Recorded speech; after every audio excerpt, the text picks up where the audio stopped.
Hello everyone, स्वागत है एक बार फिर से आपका हमारे YouTube channel the DM exam point पर। डियर स्टूडेंट्स, पिछले लेक्चर्स में हमने चर्चा किया था जो आबीयू की डिफिनीशंस हैं उनको हमने एक्सप्लेन कर दिया था अच्छे से और एग्जाम्पल भी दिया था। आज के लेक्चर में हम बात करेंगे अगर दो आबीयू समान है तो उन पर क्या मतलब कि सवाल कैसे बनता है। जैसे अगर दो आबीयों की समानता की बात करें तो दो आबीयू समान कब होगा।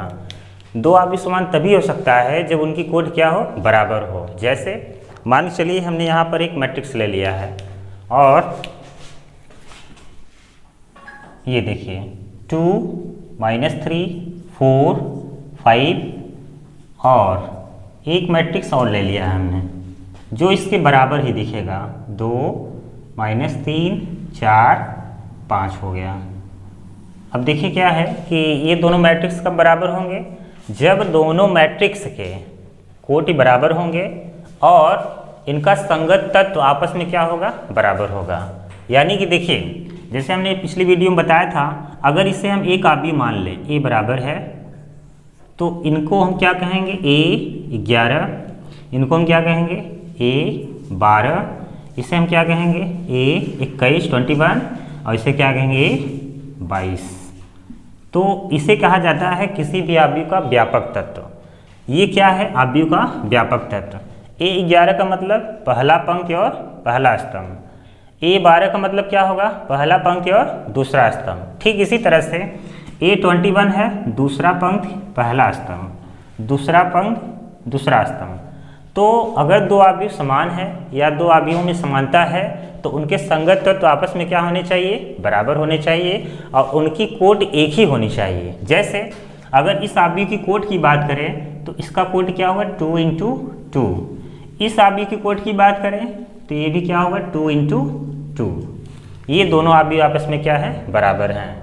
तो ठीक इसी तरह से हम कह सकते हैं दो आबीयू कब बराबर होंगे या दो आबीयों में समानता कब होगी। जैसे अगर मान लीजिए ए का कोट कितना है, 3 × 2 और दूसरे आबीयू का कोट कितना है, 3 × 2, तो दोनों आबीयू क्या होंगे, एक दूसरे के समान होंगे।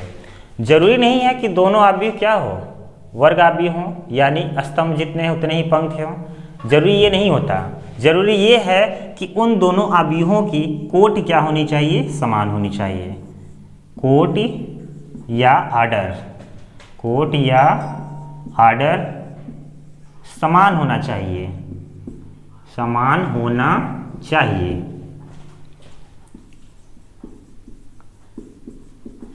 यानी दो आबीयू कब समान होंगे, जब दोनों आबीयू की कोट या आर्डर क्या होगी, समान होगी। जैसे यहाँ पर दोनों वर्ग आबीयू हैं तो आपके माइंड में ये चल रहा होगा कि जब दोनों की कोट समान होगी तभी मैट्रिक्स स्क्वायर होगा, लेकिन ऐसा कुछ नहीं। यहाँ पर जब दोनों आबीयों की कोट एक ही होगी तब कहा जाएगा दोनों आबीयू क्या आपस में बराबर हैं। और जब भी दोनों आबीयू बराबर होते हैं तो उनके संगत तत्व भी आपस में क्या हो जाते हैं, बराबर हो जाते हैं।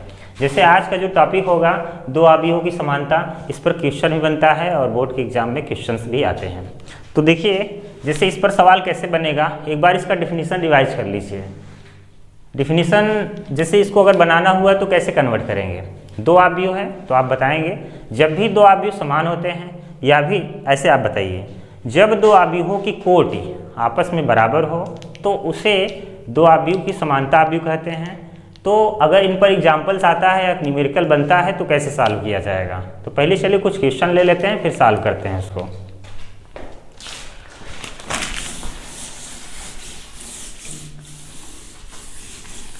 जैसे एक क्वेश्चन हमने ले लिया बुक से जो बोर्ड के एग्जाम में आ सकता है। तो यहाँ पर दे रखा है दो मैट्रिक्स है आपस में बराबर हैं, 2x + y और x - z, ये पहला स्तंभ हुआ, और x - y, x -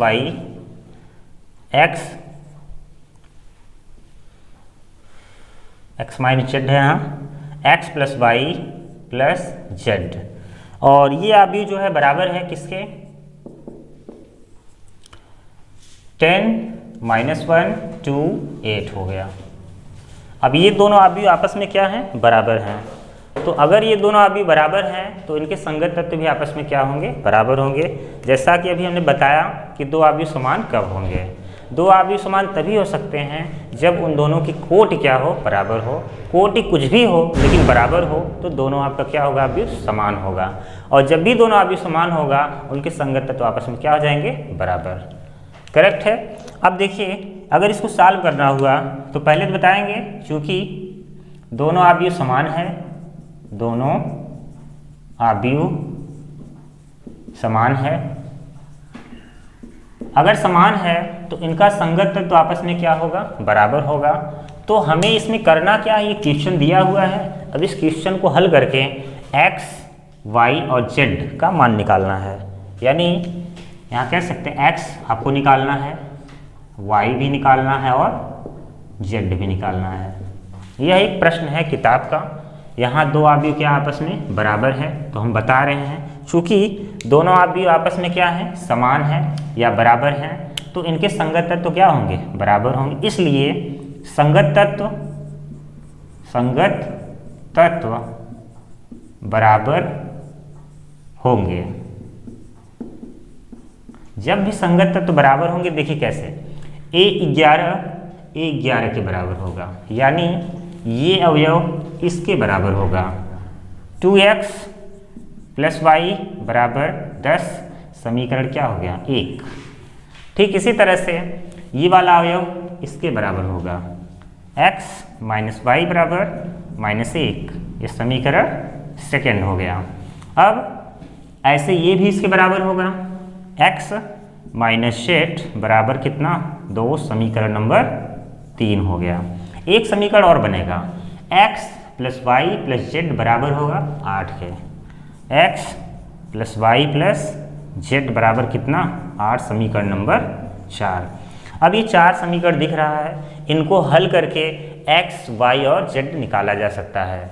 तो जैसे हमने पिछली क्लास में हल करने का तरीका सीखा है, विलोपन विधि सीखा है, प्रतिस्थापन विधि, वज्रगुणन विधि, तो उसमें से कोई भी तरीका आप यूज करके इन्हें हल कर सकते हैं। जैसे अगर हम बात करें इनकी फर्स्ट और सेकंड की, तो यहाँ +y है, यहाँ -y है। अगर इनको जोड़ दें, +y - y कट जाएगा, तो क्या बचेगा, देखिए इसके बाद का जो सॉल्यूशन होगा हम यहाँ नोट करेंगे।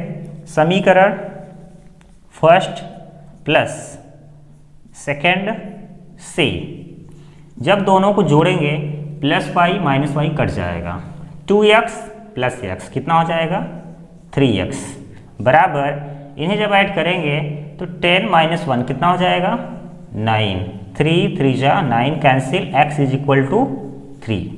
ये आपका आंसर हो गया। ठीक, यहाँ पर x का मान कितना आ गया है, 3, ये पहला मान हुआ है। ठीक इसी तरह से अब इसके आगे देखो कैसे सॉल्व करेंगे।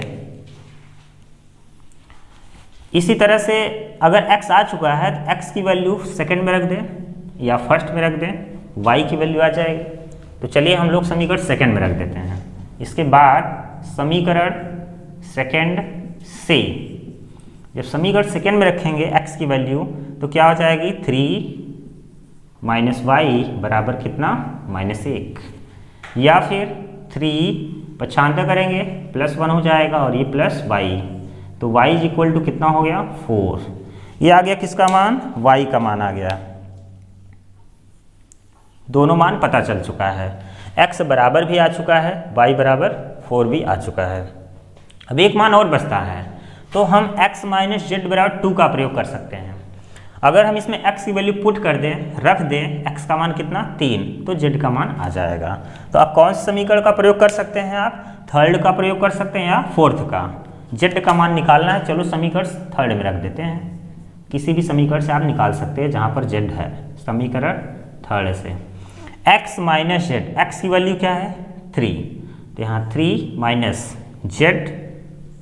z = कितना है, 2।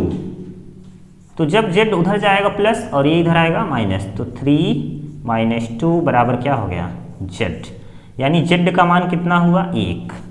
तो हम यहाँ बता सकते हैं कि z का मान कितना होगा, 1। तो फिर पूरा मान आ चुका है, अब आप लास्ट में लिख सकते हैं। अतः x बराबर कितना आया है, 3, y बराबर कितना आया है, 4, z बराबर कितना है, 1। ये हो गया इनका हल। अब कैसे जानेंगे कि हमारा उत्तर सही है, या आपने जो हल किया वो सही है या गलत। तो इन मानों को किसी भी समीकरण में रखो, अगर बराबर हो गया तो आपका उत्तर सही हो जाएगा। 2x + y = 10 है, x का मान 3 और y का मान 4, तो 3 दूनी 6 + 4 10 हो गया। अगर यहाँ 10 है तो क्या देखो 10 यहाँ है, हाँ सही है।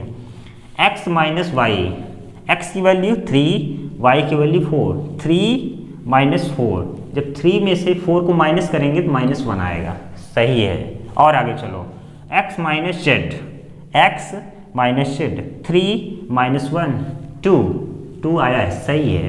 x + y + z सभी को जोड़ो, 3 + 4 7 + 1 8, यहाँ 8 है वहाँ भी 8 है, यानी हमने जो हल किया वो सभी आंसर क्या है, सही है। आज का जो टॉपिक था दो आव्यूहों की समानता, जब भी दो आव्यूह समान होते हैं याद रखिएगा उनके संगत तत्व भी बराबर होंगे और उनकी कोड भी आपस में क्या होगी, बराबर होगी। इस पर सवाल बनता है, एक्सरसाइज में बहुत से क्वेश्चन इस पर दिए हुए हैं, ये आपका बहुत ही आसानी से इसको सॉल्व किया जा सकता है। तो आज का वीडियो इतना ही था, आज का टॉपिक इतना ही था, धन्यवाद।